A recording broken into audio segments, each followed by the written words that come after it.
దేవుడు ఉన్నాడా? దేవుడు ఉన్నాడా?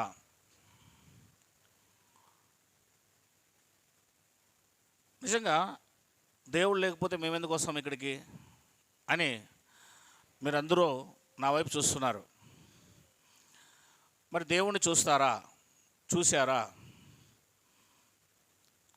చూడగలరా అని ఆలోచిస్తే ముందు దేవుని గురించి ప్రొఫైల్ని మనం ఆలోచిద్దాం. దేవుని కోసం మనం కాస్త జాగ్రత్తగా పరిశీలన చేద్దాం. దేవుడు ఉన్నాడని నమ్ముటతో ఒకని ఆత్మీయ విశ్వాసం, ఆత్మీయ జీవితం ఆరంభమవుతుందండి. ఫస్ట్ దేవుడు ఉన్నాడు అని ఏ వ్యక్తి అయితే నమ్ముతాడో వాని ఆత్మీయ జీవితానికి అది ప్రారంభం. నెంబర్ 2, అయితే దేవుడు ఉన్నాడని ఎలా విశ్వసించాలి? దేవుడు ఉన్నాడు అని ఎలా విశ్వసించాలి? ఎందుకంటే దేవుడు స్వయంభవుడు. దేవుడెవరు? నాతో పలకాలి మీరు. దేవుడెవరు? స్వయంభవుడు. ఇంకా చెప్పాలంటే దేవుడు ఆత్మ. దేవుడెవరు? యోహాను సువార్త 4:24 దేవుడు ఆత్మ గనక ఆయన ఆరాధించేవారు ఆత్మతో సత్యముతో ఆరాధించాలి అని బైబిల్ చెప్తుంది. దేవుడు ఆత్మ. ఆత్మ అంటే ఏంటి అని అంటే కంటికి కనిపించకపోవటం. ఆత్మ అంటే కంటికి కనిపించదు. ఫర్ ఎగ్జాంపుల్గా ఏదైనా భౌతిక సంబంధమైన మనం అనుభవించే ఉదాహరణలు ఏమైనా ఉన్నాయంటే ఒక 3 ఉన్నాయి. చెప్పండి. 1 గాలి, 2 మనిషిలో ఉన్న ప్రాణం, 3 కరెంటు, విద్యుత్. ఈ 3 కనబడవు. గాలి కనబడదు. ప్రాణం, మనిషిలో ప్రాణం పోయినప్పుడు ఎలా పోయిందో అది కనబడదు. ప్రాణం పోయింది అంటామే కానీ ఎలా పోయిందో అది మన కంటికి కనపడదు. ఏదైనా శరీరంలో నుంచి ఒక ఆకారం బయటికి ఊడిపోయి బయటకు వస్తున్నట్లుగా పగల రూపంలో, ఏదైనా మేఘం రూపంలో అలా కనిపించదు. అవి గ్రాఫిక్స్లో సెట్ చేస్తారు సినిమాల్లో, లోకంలో. కానీ ఇలా ఏదో వెళ్ళిపోయినట్లుగా, కానీ ఏదో వెళ్ళిపోతున్నట్లుగా మన కంటికి కనిపించదు. నెంబర్ 2. 3వది కరెంటు. ఏంటి 3వది? కరెంట్. ఇప్పుడు నుంచి చూడండి, లైట్ వేసాం. ఆ లైటు వెలగడానికి కావాల్సింది విద్యుత్, కరెంటు కావాలి. అది కూడా తీగల నుంచి వస్తుంది. అది ఏ ఒక్కరికి కనబడదు. అది కూడా ఏం కాదు, అది కూడా కనిపించదు. అదే విధముగా దేవుడు ఆత్మ గనక ఆయన కూడా మరి కంటికి కనిపించేవి ఉన్నాయి అనడానికి ఆధారాలు ఏంటి అంటే ఎగ్జాంపుల్స్ ఇవి చెప్పాను. 2వది ఆయనకు భౌతిక సంబంధమైన దేహం లేదు. దేవుడికి ఏంది లేదు? భౌతిక సంబంధమైన మట్టి సంబంధమైన దేహమో దేవుడికి లేదు. మనలాగా ఇలా తాకి చూడడానికి ఆయనకు భౌతిక సంబంధమైన దేహమో లేదు.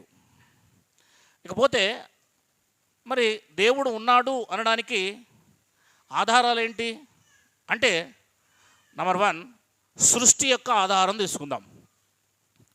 నెంబర్ 1 ఏ ఆధారం తీసుకుందామో? సృష్టి యొక్క ఆధారం. చూడండి, బైబిల్లో సృష్టి యొక్క ఆధారం కోసము ఏం చెబుతుంది అంటే రోమిలకు రాసిన పత్రిక 1వ అధ్యాయము, రోమిలకు రాసిన పత్రిక 1వ అధ్యాయము 19వ వచనాన్ని మీరు అందరూ చదివినట్లయితే, బైబిల్ తీసి కొంచెం సౌండ్ పెట్టండి. ఇది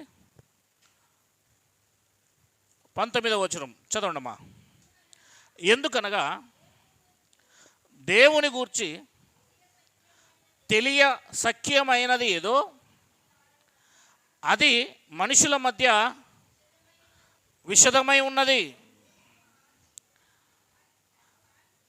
దేవుడు అది వారికి విషదపరచెను.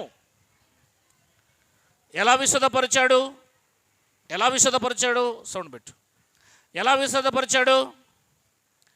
ఆయన అదృశ్య లక్షణములు అనగా ఆయన నిత్యశక్తియు దేవత్వమును జగదుత్పత్తి మొదలుకొని సృష్టింపబడిన వస్తువులను ఆలోచించుట వలన తేటపరచబడుచున్నవి గనక అని రాయబడి చూడండి. క్రియేషన్, సృష్టి. దేవుడు ఉన్నాడు అనడానికి సృష్టి ఆధారం. సృష్టి ఉంది అంటే సృష్టికర్త కూడా ఉన్నాడు. సృష్టి ఉంది అంటే సృష్టికర్త కూడా ఉన్నాడు. అందుకే 25వ వచనంలో అట్టివారు దేవుని సత్యమును అసత్యమునకు మార్చి సృష్టికర్త అని రాయబడించండి. సృష్టి ఉంది. ఏ సృష్టి అయితే దేవుణ్ణి బయలుపరుస్తుందో, ఏ సృష్టి అయితే దేవుడు ఉన్నాడని చెబుతుందో, ఈ సృష్టిని ఆలోచించటం వల్ల దేవుడు ఉన్నాడు అని తెలిసిపోతుంది. ఈ సృష్టిని ధ్యానించడం వల్ల, ఈ సృష్టిని ఒకసారి మనము గమనిస్తే, ఇంత గొప్ప సృష్టిని చేసిన ఒక ఆయన ఉన్నాడు, కానీ ఆయన కనిపించాల్సిన అవసరం లేదు. ఆయన ఏమని రాయబడింది బైబిల్లో? అదృశ్య లక్షణాలు. ఏ లక్షణాలు? దృశ్యమైన ఈ సృష్టిని చూసినప్పుడు అదృశ్య లక్షణాలు అంటే ఈ దృశ్యమైన సృష్టి వెనక అదృశ్యుడు ఆయన ఉన్నాడని అర్థమైపోతుంది అని మనకు బైబిల్ తేటతెల్లం చేస్తుంది. ఇక్కడ ఇప్పుడు సృష్టి ఉన్నది అంటే ఈ సృష్టిని సృష్టించిన సృష్టికర్త కూడా, వాచ్ ఉన్నదంటే వాచ్ని సృష్టించిన సృష్టికర్త కూడా, సెల్ ఫోన్ ఉందంటే సెల్ ఫోన్ను సృష్టించిన సృష్టికర్త కూడా ఉన్నాడు.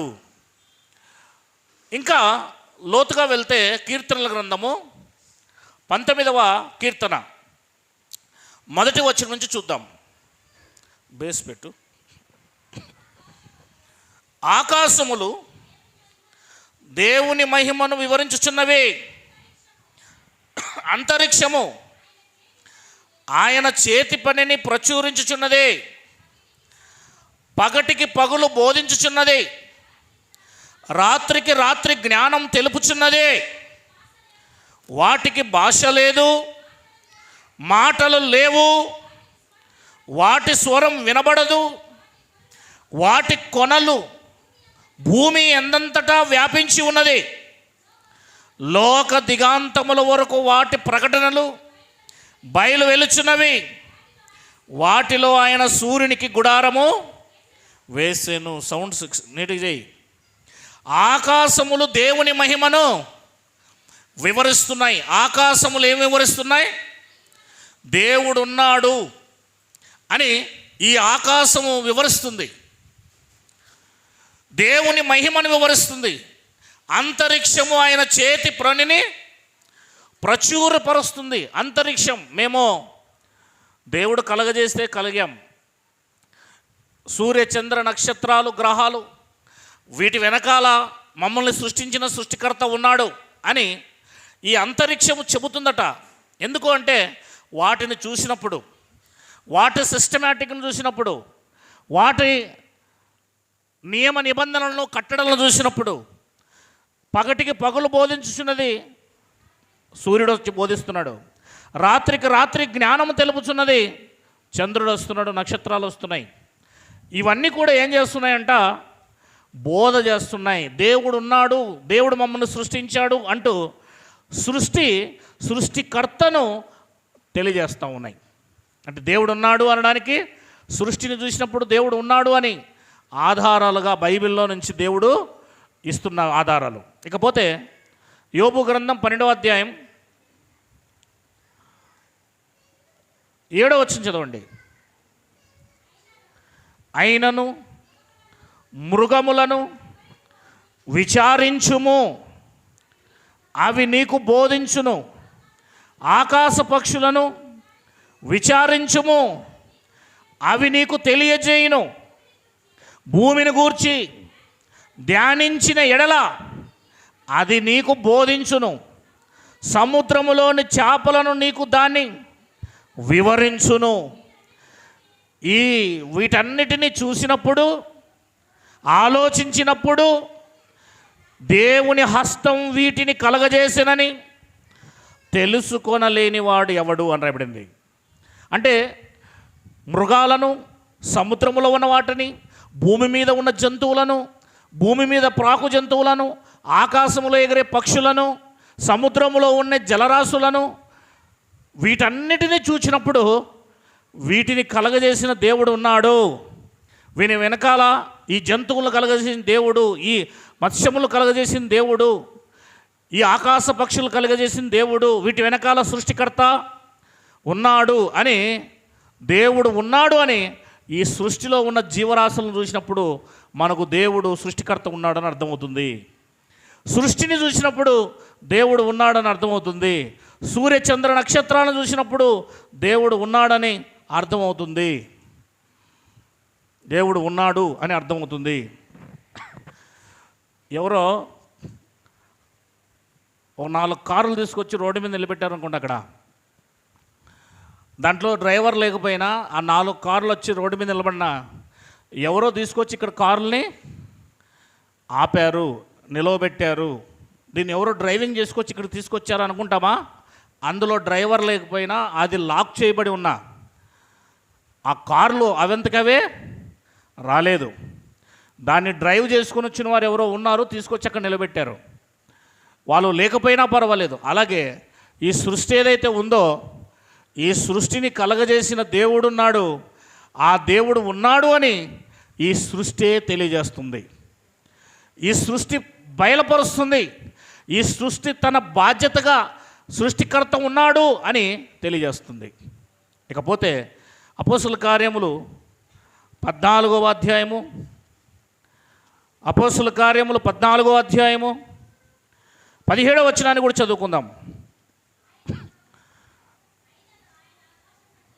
అయినను ఆయన ఆకాశము నుండి ఎవరు కురిపిస్తున్నారు వర్షము?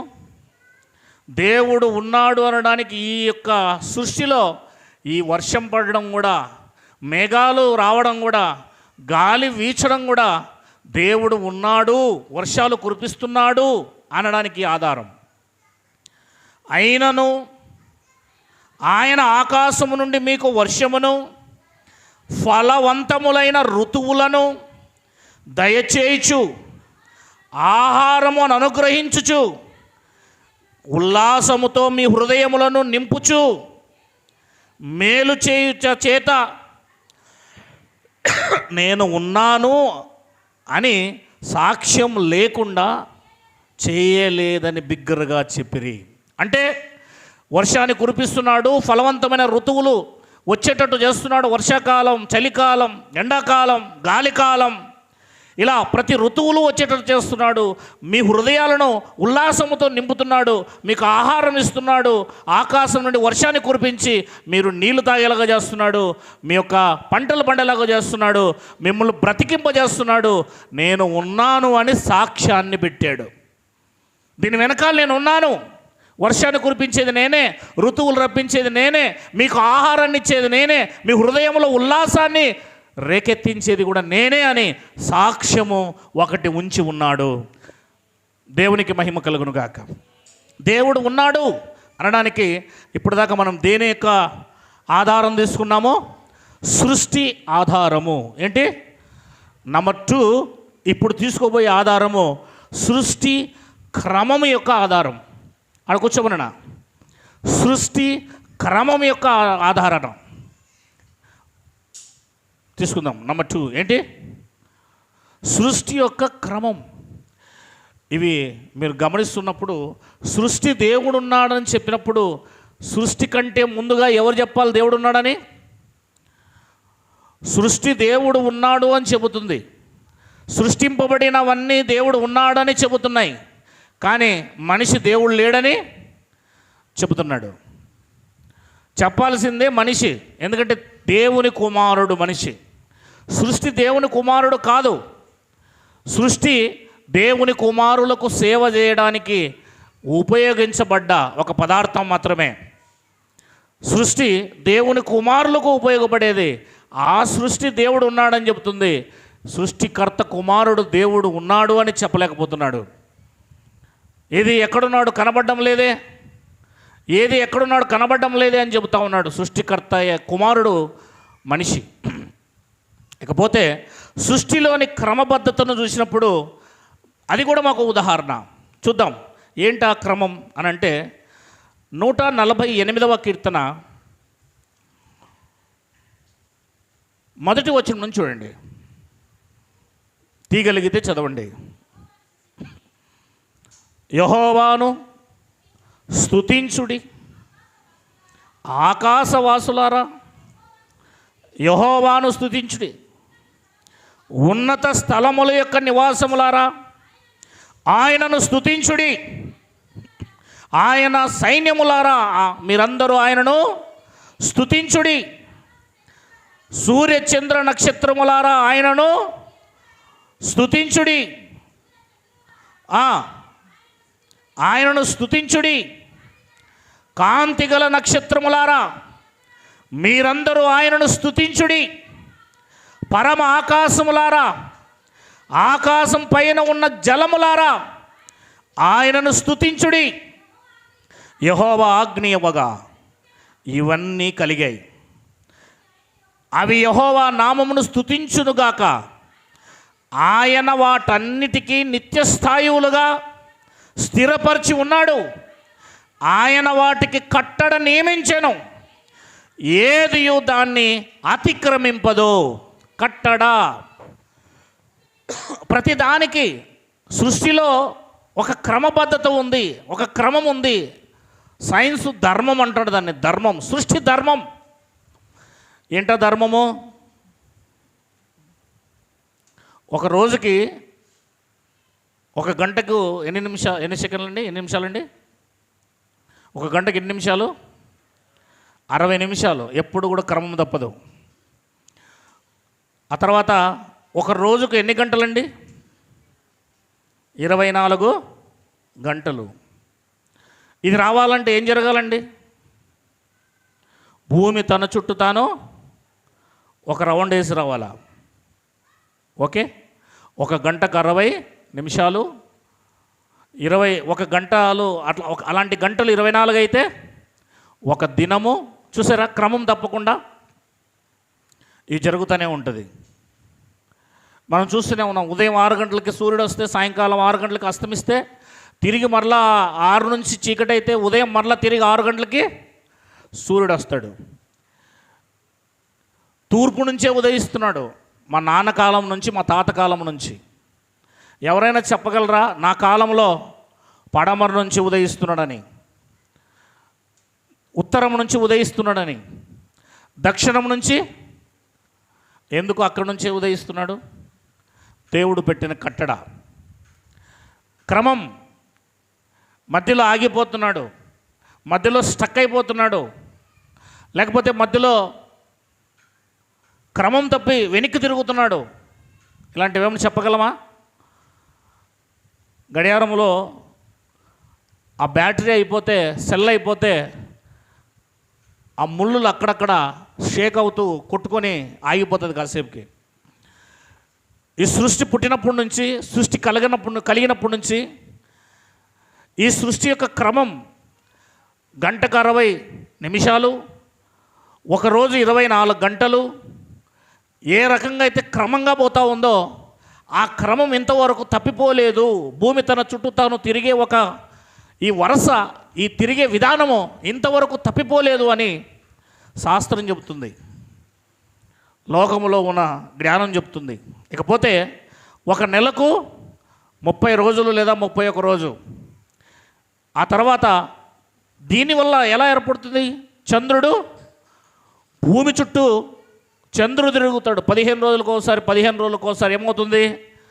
అమావాస్య, చెప్పండి, అమావాస్య, పౌర్ణములు. కనుక దీనివల్ల ఈ సృష్టిలో క్రమం ఖచ్చితంగా 14 రోజులు దాటిన తర్వాత అమావాస్య పౌర్ణములు ఖచ్చితంగా వస్తూ ఉంటాయి. దేవుడు ఉన్నాడు అనడానికి ఈ కట్టడను మీరు చూడండి అని సృష్టిలో దేవుడు ఒక క్రమబద్ధమైన ఆధారాన్ని పెట్టాడు. ఇకపోతే సంవత్సరానికి 360 రోజులు లేదా 366 రోజులు మనకు వస్తూ ఉంటాయి. ఇది ఎలా కలుగుతుంది? భూమి తన చుట్టూ తాను తిరుగుతూ సూర్యుని చుట్టూ ఒక రౌండ్ వేసి వస్తే క్రమం. ఈ క్రమం కూడా తప్పిపోవడం లేదు అని లోకములో ఉన్న జ్ఞానులు చెప్తున్నారు, బైబిల్లో వీటిని పెట్టిందే ఎవరు? దేవుడు. ఈ క్రమాన్ని పెట్టింది ఎవరు? దేవుడు. ఒకసారి ఆ క్రమం కోసము ఆదికాండం దగ్గరికి వెళ్దాం. మొదటి అధ్యాయము 14వ వచనం చదువుదాం. మొదటి అధ్యాయము 14వ వచనం చదువుదాం. దేవుడు పగటిని రాత్రిని వేరుపరుచునట్లు ఆకాశ విశాలమందు జ్యోతులు కలుగుననియు, అవి చూడండి, జ్యోతులు ఏం చేయాలి? సూచనలు. ఇక్కడ రాయండి బ్రదర్, సైడ్ ఆకుపైన ఆడ నుంచి. అవి ఏం చేయాలి? జ్యోతులు ఏం చేయాలి?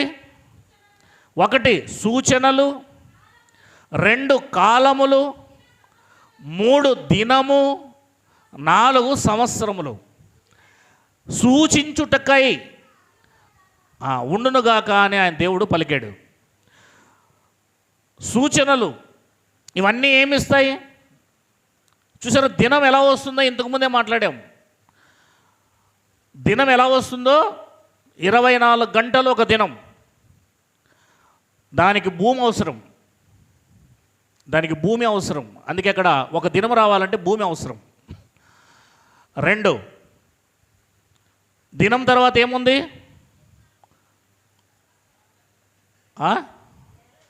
నెలలు.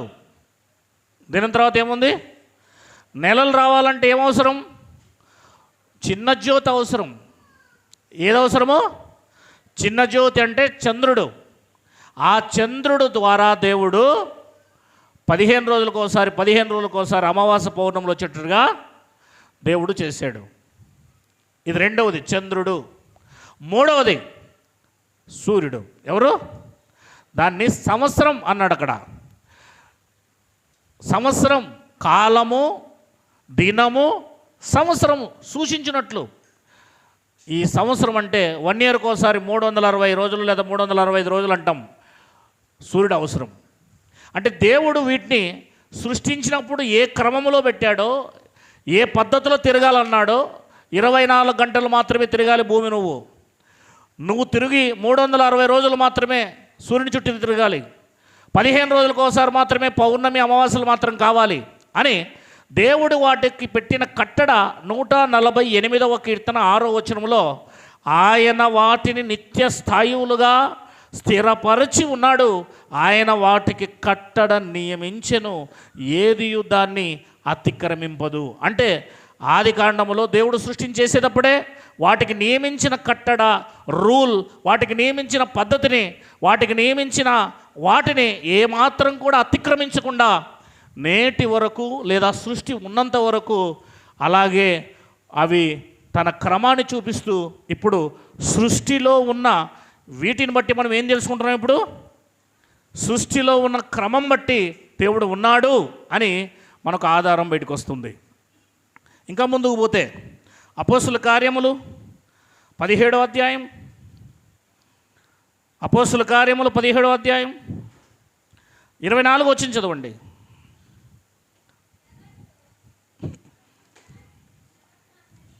జగత్తు అందలి సమస్తమును నిర్మించిన, అదిగో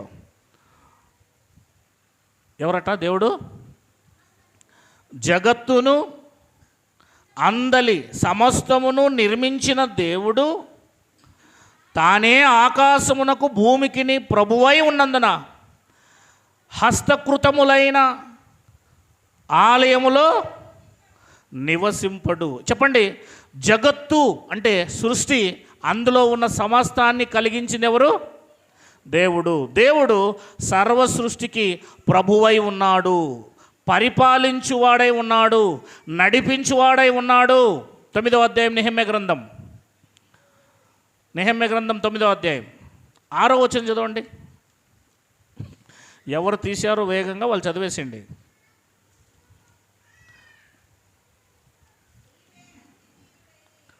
9:6 నీవే అద్వితీయుడైన యెహోవా, నీవే ఆకాశమును మహా ఆకాశములను వాటి సైన్యమును భూమిని దానిలో ఉండునది అంతటిని, సముద్రములను వాటిలో ఉండునది అంతటిని సృష్టించి వాటన్నిటిని కాపాడువాడవు. ఈరోజు వరకు భూమి మీద ప్రతి జీవరాశి కాపాడబడుతుంది. సూర్యచంద్రుడు, ఆకాశ సైన్యం అంటే సూర్యచంద్రుడు, నక్షత్రాలు, గ్రహాలు అవన్నీ కూడా కాపాడబడుతున్నాయి. అంటే ఆ దేవుడే పరిపాలించేవాడు, ఆ దేవుడే నడిపించేవాడు, ఆ దేవుడే సృష్టించేవాడు, ఆ దేవుడే కాపాడేవాడు. ఇవన్నిటిని కాపాడుతుంది దేవుడే, మొత్తం టోటల్గా కాపాడుతుంది దేవుడే.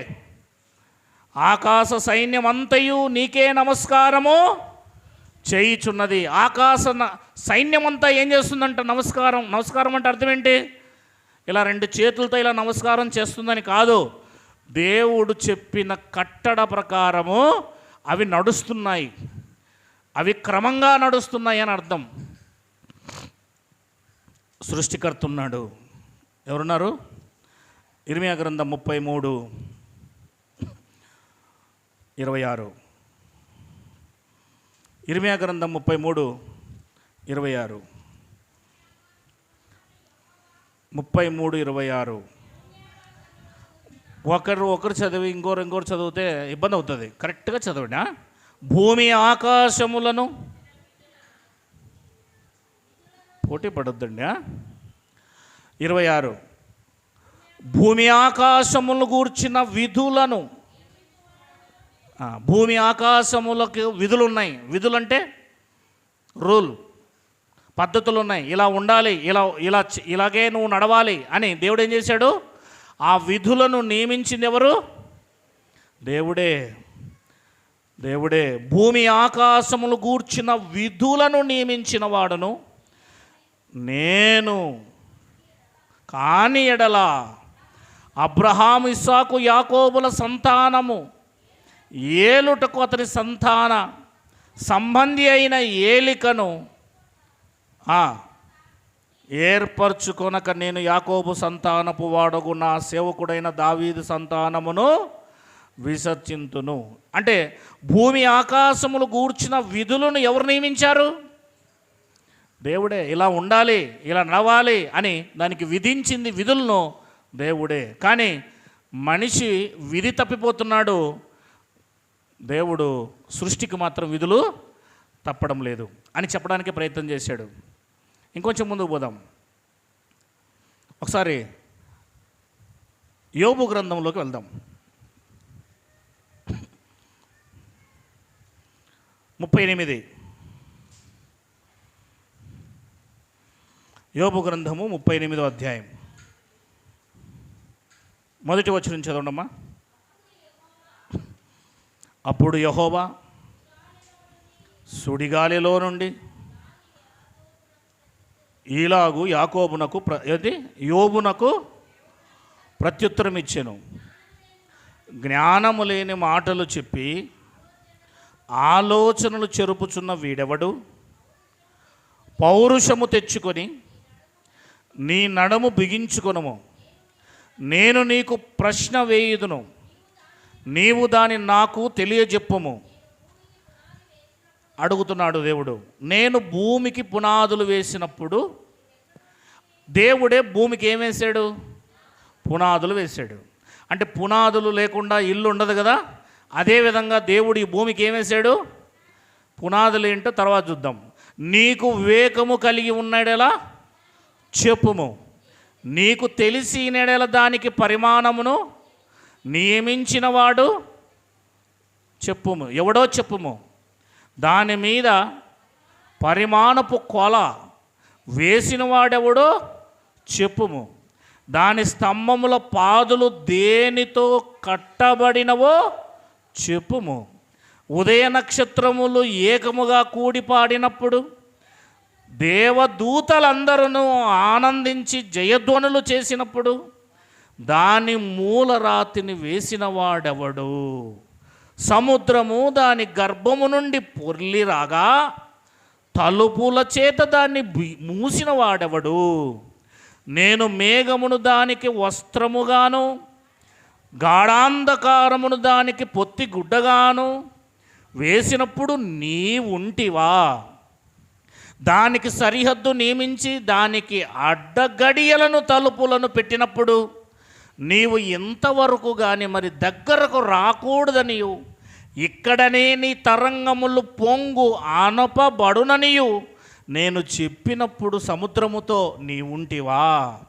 అరుణోదయము భూమి దిగాంతం వరకు వ్యాపించునట్లును అది దుష్టులను తనలో నుండకుండా దులిపివేయునట్లును నీవెప్పుడైనా ఉదయమును కలగజేసేదవా? అరుణోదయమునకు దాని స్థలమును తెలిపేదవా? ఉదయింపుమని సూర్యునితో అనగలవా? అస్తమించుమని నువ్వు చెప్పగలవా సూర్యునితో? ముద్ర వలన మంటికి రూపము కలుగునట్లు అది పుట్టగా భూముఖము మార్పునందును. విచిత్రమైన పని గల వస్త్రము వలె సమస్తమును కనబడును. దుష్టుల వెలుగు వారి యొద్ద నుండి తొలగివేయబడును, తీసివేయబడును. వారెత్తిన బాహు విరగొట్టబడును. సముద్రపు ఊటలోనికి నీవు చొచ్చితివా? లోపలికి వెళ్ళావా? ఎవరు వెళ్ళలేదు ఇంతవరకు. మహాసముద్రము అడుగున నీవు సంచరించితివా? మరణ ద్వారములు నీకు తెరవబడేనా? మరణాంధకార ద్వారములను నీవు చూచితివా? భూమి వైశాల్యత ఎంతో నీవు గ్రహించితివా? నీకేమైనా తెలిసిన ఎడలా చెప్పు. వెలుగు నివసించు చోటుకు పోవు మార్గం ఏది? చీకటి అనున్నది ఉనికి పట్టు ఏది? దాని సరిహద్దుకు నీవు వెలుగును కొంచిపోగలవా? దాని గృహమునకు నీవు త్రోవలను నీవు ఎరుగుదువా? ఇదంతయు నీకు తెలిసే ఉన్నది కదా. నీవు బహువృద్ధుడవు, నీవు అప్పటికి పుట్టి ఉంటివి. నీవు హిమము యొక్క నిధుల్లోనికి చొచ్చితివా? ఆపత్కాలము కొరకును యుద్ధము కొరకును యుద్ధ దినము కొరకును నేను దాచిన వడగండ్ల నిధులను నీవు చూచితివా? వెలుగు విభాగింపబడిన చోటికి మార్గమేది? తూర్పు గాలి ఎక్క నుండి వచ్చి భూమి మీద నకముకులు వ్యాపించును. నిర్మానుష్య ప్రదేశం మీదను జనములు లేని ఎడారిలోను వర్షము కురిపించుటకును పాడైన ఎడారిని తృప్తిపరచుటకును లేత గడ్డి మొలిపించుటకును వరద నీటికి కాలువలను ఉరుములను మెరుపులను మార్గమును నియమించువాడెవడు? వర్షమునకు తండ్రి ఉన్నాడా? మంచు బిందువులు పుట్టించువాడెవడు? మంచు గడ్డ ఎవని గర్భములో నుండి వచ్చును? ఆకాశము నుండి దిగు మంచును ఎవడు పుట్టించును? జలములు రాతి వలె గడ్డ కట్టును, అగాధ జలములు ముఖము గట్టి పార్చబడును. కృత్తిక నక్షత్రములు నీవు బంధింపగలవా? మృగశీర్షిక కట్లను విప్పగలవా? వాటి కాలములో నక్షత్ర రాశులు వచ్చినట్లు నీవు చేయగలవా? సప్తఋషి నక్షత్రములు వాటి ఉపనక్షత్రములు నీవు నడిపింపగలవా? ఆకాశ మండలపు కట్టడలను నీ వెరుగుదువా? దానికి భూమి మీద గల ప్రభుత్వము నీవు స్థాపింపగలవా? జలరాశులు నిన్ను కప్పునట్లు మేఘమునకు నీవు ఆజ్ఞ ఇవ్వగలవా? మెరుపులు బయలు వెళ్ళి చిత్తము ఉన్నానని నీతో చెప్పునట్లు నీవు వాటిని బయటికి రప్పింపగలవా? అంతరేంద్రియముల్లో జ్ఞానముంచిన వాడెవడు? హృదయమునకు తెలివినిచ్చిన వాడెవడు? జ్ఞానం చేత మేఘములను వివరింపగలవాడెవడు? ధూళి బురదై పారునట్లు మట్టి బెడలు ఒకదానికొకటి అంటుకున్నట్లు ఆకాశపు కలశములోని వర్షమును కురిపింపవాడెవడు? ఆడు సింహము నిమిత్తము నీవు ఎరను వేటాడదవా? సింహ పిల్లలు తమ గుహలో పండుకున్నప్పుడు తమ గుహల్లో పొంచి ఉన్నప్పుడు నీవు వాటి ఆకలి తీర్చెదవా? తిండి లేక తిరుగులాడుచు కాకి పిల్లలు దేవునికి మొరపెట్టినప్పుడు కాకికి ఆహారం సిద్ధపరచువాడెవడు? అంటే అల్టిమేట్గా 39 కూడా చదవాలా, నాకు సమయం లేదు. నేనేం చెప్తున్నానంటే ఈ సృష్టిలో ఉన్న ప్రతిదీ కూడా దేవుడు ఉన్నాడు అని తెలియజేస్తున్నాయి. మనం ఇప్పటికి 2 విషయాలు చూసాం. ఒకటి సృష్టి ఆధారం, దేవుడు ఉన్నాడు అనడానికి ఈ సృష్టి ఆధారం. అలాగే సృష్టిలో ఉన్న క్రమమే ఆధారం. ఇవి చూసుకుందాం. ఇక 3వది 4వది 5వది వచ్చే వారం చూసుకుందాం. ఈ విషయాన్ని గమనించండి. దేవుడు ఉన్నాడు. నువ్వు నోటితో చెప్పినా చెప్పకపోయినా, నీ బ్రతుకులో ఈ సమాజానికి దేవుడు ఉన్నాడని చెప్పినా చెప్పకపోయినా, ఈ సృష్టి నిత్యము చెబుతానే ప్రకటిస్తూనే ఉన్నది. ప్రకటించాల్సింది నువ్వు. తెలుసా? అసలు దేవుని ప్రకటించాల్సింది ఎవరంటే, యేసుక్రీస్తు నామములో బాప్తిస్మము తీసుకొని పరిశుద్ధాత్మను పొందుకొని సర్వలోకమునకు వెళ్ళి సర్వ సృష్టికి సువార్త ప్రకటించాలి. అసలు బాప్తిస్మం తీసుకోకుండా, ఆఖరికి పరిశుద్ధాత్మను పొందుకోకుండా కూడా సువార్త ప్రకటించకూడదు. ప్రకటిస్తే బైబిల్ ఒప్పుకోదు. కావాలంటే 16 అపోస్తల కార్యములు చదవండి. చివరిగా అట్లా ఒప్పుకోదు. నువ్వు ముందు బాప్తిసం తీసుకోవాలి, నువ్వు రక్షింపబడాలి, ఆ తర్వాత నువ్వు సువార్త చెప్పాలి. పౌలు చక్కగా చదవాలమ్మా, కొంచెం నిదానమైన పర్వాలేదు. మేము ప్రార్థనా స్థలమునకు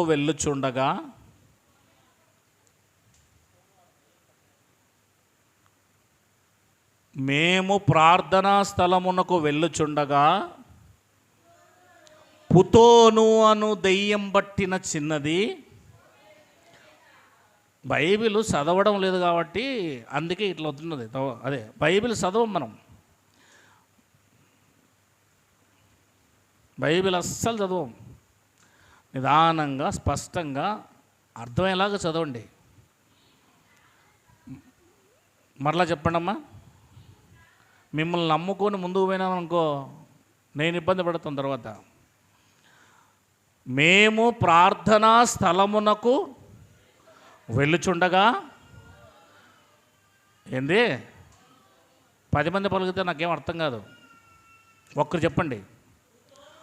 పుతోను అను దెయ్యం పట్టినదై ఏం చెబుతా ఉంది?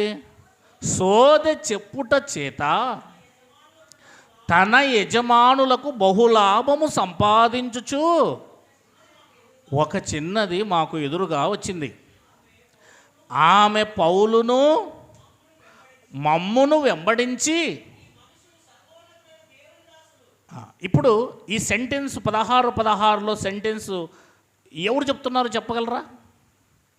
ఈ సందర్భాన్ని ఎవరు చెప్తున్నారో చెప్పగలరా? ఎవరు చెప్తున్నారో చెప్పగలరా? బా,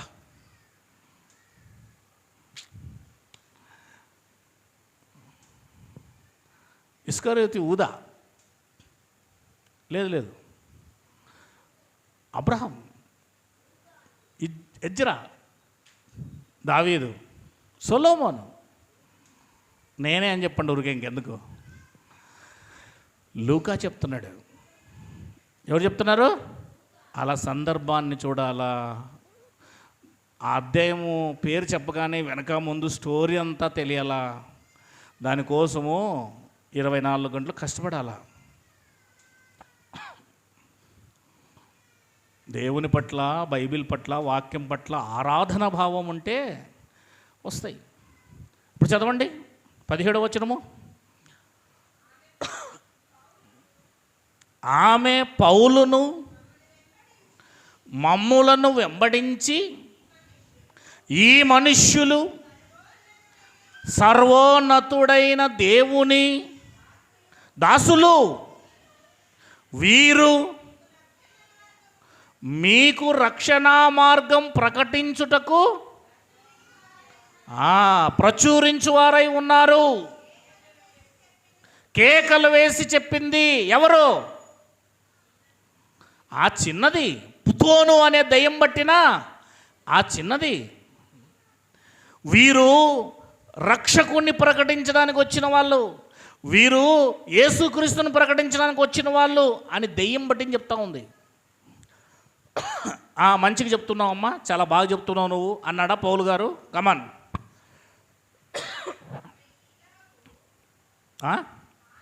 ఆమె ఈలాగు అనేక దినములు చెబుతా ఉంది. పౌలు వ్యాకులపడి, నువ్వు మారుమనసు పొందుకోకుండా సువార్త చెప్తున్నావు, ఎన్ని రోజులు ఇంకా అర్థం కాలే, మేము దేవుని సేవకులమే, రక్షణ పొందుకోవాలి అని చెప్తున్నాం అందరికీ. ముందు నువ్వు రక్షణ పొందుకో, ఆ దెయ్యం వదిలేసుకో, ముందు ఆ దెయ్యాన్ని వదిలేసుకో, లోకాన్ని వదిలేసుకో, ఆ సినిమాలు టీవీలు లోకం అంతా వదిలేసుకో, ఆ తర్వాత నువ్వు నా కోసం సువార్త చెప్పు. ఇన్ని రోజులను చెప్తుందే కానీ బాప్తిసం తీసుకోవడం లేదు. రక్షణ సువార్త ప్రకటించే వాళ్ళు వీళ్ళే అంటుంది కానీ ఆమె రక్షణ పొందుకోవడం లేదు. మన ఇంట్లో మనం ఒక రక్షణ పొందుకొని ఉంటాం, కానీ మన ఇంట్లో వారికి ఊరికి చెప్పం. పుతోను దెయ్యం పట్టిన దెయ్యం లాంటి దెయ్యాలేమో మనం. ఒక ఇంట్లో ఒకరు రక్షించబడ్డారు అంటే కారణం ఏంటో తెలుసా? ఆ ఇల్లంతా రక్షించబడాలని దాని మీనింగ్. ఇంట్లో ఒకరు రక్షించబడితే మిగతా వాళ్ళంతా ఏమవ్వాలి? ఇంట్లో ఒక అతనికి ఉద్యోగం వచ్చిందండి, బాగా పేదవాళ్ళు, ఒకప్పుడు వాళ్ళకి చొక్కాలు లేవు, తినడానికి లేవు, ఇవేం లేవు. ఒక అతనికి ఉద్యోగం వచ్చింది. ఇంట్లో అమ్మ ఉంది, నాన్న ఉంది, తమ్ముళ్ళు ఉన్నారు, చెల్లి ఉన్న, భార్యలు అందరూ ఉన్నారు. అంత పూర్ ఫెలోసే, వాళ్ళకి ఏమీ లేదు తినడానికి కూడా. అనుకోకుండా ఆ ఇంట్లో ఒక్కరికి ఉద్యోగం వచ్చింది, 50,000 నుంచి ₹1,00,000 శాలరీ. మొత్తం టోటల్గా ఇల్లంతా మారిపోతుందా? అతను కూడా మారిపోతాడా? ఒక 6 నెలల తర్వాత చూడండి ఎలా ఇల్లంతా. ఇంట్లో వాళ్ళంతా కూడా బట్టలు కొత్తవి, ఇంట్లో వాళ్ళంతా కూడా స్టోర్ బియ్యం వదిలేసి సోనా మసూరి బియ్యంకి వస్తారు. ఇంట్లో వాళ్ళంతా కూడా ఇంత కూడా పప్పు అన్నం తినే వాళ్ళు ఇప్పుడు చికెన్లు తింటారు, మటన్లు తింటారు. ఒక్కరు రక్షించబడ్డారు, మీ ఇంట్లో వాళ్ళందరికీ ఎందుకు చెప్పడం లేదు మీరు? ఇంకా పూతోను దయ్యం పట్టింది. ఏం దయ్యం పట్టింది? ఒకరు రక్షించబడితే బైబిల్ అంటుంది, అదే 16వ అధ్యాయంలో ఉంటుంది. ఏముంటుందో చూడండి పక్కనే.